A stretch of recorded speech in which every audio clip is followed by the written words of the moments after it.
Hello everyone. In this video, we will be talking about Hurricane Milton, and recently there's been a lot of news about this hurricane, and as you all may know by now, it is a Category 5 and it's heading right towards Tampa, Florida. And inside the cone, it could hypothetically go anywhere inside the cone, but it's projected to go on the path that it's going to go. And we will be talking about this really crazy hurricane right now. Hurricane Milton has strengthened to a Category 5 hurricane as the monster storm continues to spin across the warm waters of the Gulf of Mexico on a path toward Florida, where it will begin the risk of a life-threatening storm surge, destructive winds, and flooding rain. And usually these hurricanes weaken as they go on land, but that doesn't necessarily mean it's going to be all sunshine and rainbows. Hurricane Katrina, for instance, was a Category 5, just like this hurricane, and when it went on land, it was a 3. But the storm surge was so strong, it caused catastrophic damage, as you all know, because of the Great Flood, the horrible situation that happened in New Orleans. And according to the National Hurricane Center, maximum sustained winds within Milton increased to 160 miles per hour. And this is one of the most powerful hurricanes that is in the Gulf and in the history of the Gulf.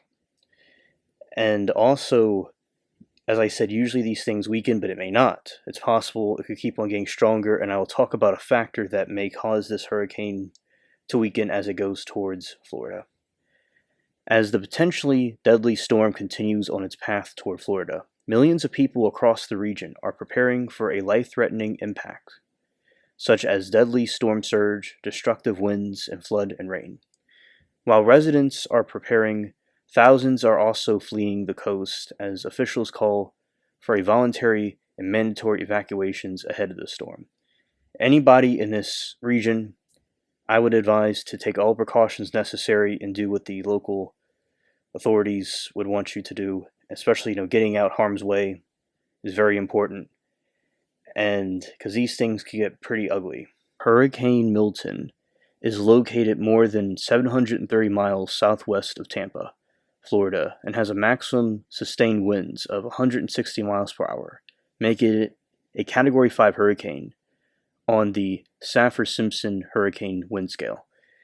And also, another thing is that Milton is moving off the east-south at 9 miles per hour. A factor in this is that the hurricane is heading right towards Cancun, the Yucatan Peninsula. And I was reading and seeing videos that basically the hurricane going over that land basically will cause the hurricane to weaken as it goes towards Florida, because it is really, really powerful, and it will most likely will retain a Category 5, but there could be a lesser Category 5 and a more extreme Category 5. And this certainly would be really bad for the people over there in Mexico in that area, but still, at the same time, for the people in Florida, it would weaken it as it goes inland, because that's what happens, and it is projected to perhaps go down to a Category 3 as it goes on land, which is still a really strong hurricane, but it's better than a really insane Category 5, and we have to wait and see what happens. But it appears to be, in my opinion, going over the Yucatan Peninsula. Milton path, the updates about it, or the National Hurricane Center says Hurricane Milton is moving off the east-southeast, and that generally motion is expected to continue through Monday night. And I remember seeing yesterday that it was going to become a Category 5 on Monday, which is today. And here we are, and it happened.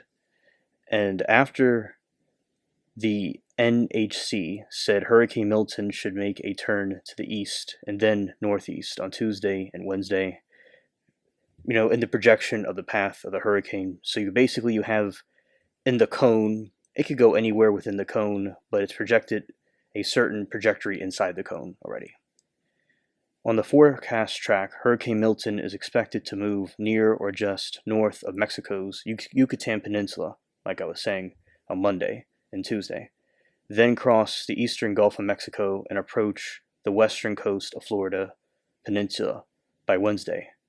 In Tampa, it'll be 10 to 12 feet, the storm surge, and around Fort Myers, it'll be 7 feet.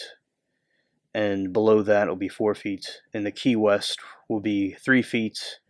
And more north, it'll be around the Cedar Key, it'll be 5 feet. And then up even further, it'll be 3 feet. So right in the center where Tampa is, in that general region, it's going to be 10 to 12 feet. And that is pretty rough. The hurricane watches were issued along Florida's Gulf Coast from about the Cedar Key area to the southward to Naples, including Tampa and Fort Myers. Tropical storm watches were also issued for the Florida Keys, as well as for the Gulf Coast communities from Flamingo to south of Chokoski. So these hurricane warnings have been issued for these areas because they are right directly in the path.